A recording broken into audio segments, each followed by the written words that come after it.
వీక్షిస్తున్న తెలుగు ప్రేక్షకులందరికీ నమస్కారం. పెట్రోల్ ధరలు అయితే రోజురోజుకి పెరిగిపోతున్న సందర్భంగా కేంద్ర ప్రభుత్వం అయితే దీనిపై తగ్గిస్తూ ముఖ్యమైన నిర్ణయం అయితే తీసుకుంది. మరి వివరాలు ఏంటనేది చూసే ముందు మొదటిసారి గనక ఛానల్‌ని చూస్తున్నట్లయితే సబ్స్క్రైబ్ చేసుకోలేని వాళ్ళు సబ్స్క్రైబ్ చేసుకొని పక్కనే ఉన్న గంట సింబల్‌ని నొక్కి ఆల్ అని నోటిఫికేషన్ ట్యాప్ చేయండి. తద్వారా మేము పెట్టే ప్రతి ఒక్క అప్డేట్స్ అనేది పొందగలుగుతారు. అయితే వాహనదారులకు రూ. 1, రూ. 2 తగ్గినప్పటికీ కూడా రోజుకి అప్డేట్ అనేది తెలియజేయాలనుకున్నట్లయితే ఒకసారి లైక్ చేసి మీ యొక్క అభిప్రాయాన్ని కింద కామెంట్ సెక్షన్‌లో తెలియజేయండి.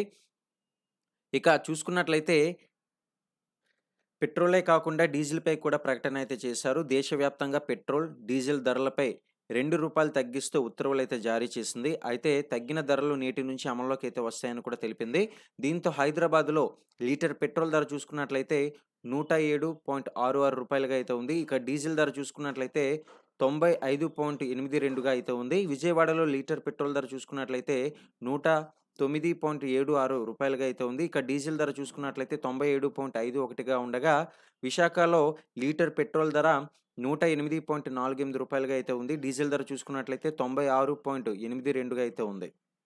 రూ. 2 తగ్గించడం పెద్ద వింతేమీ కాకపోయినా ఓవరాల్‌గా చూసుకున్నట్లయితే ఇది భారీ తగ్గింపని చెప్పుకోవాలి. ఏది ఏమైనా సరే మరి ప్రతిరోజు వచ్చే ప్రతి ఒక్క గవర్నమెంట్‌కి సంబంధించిన అప్డేట్స్‌తో పాటు పెట్రోల్, అలానే డీజిల్ మరియు గోల్డ్ తగ్గింపు ధరల కోసం కూడా ఛానెల్‌ని సబ్స్క్రైబ్ చేసుకొని డైలీ ఫాలో అవ్వండి.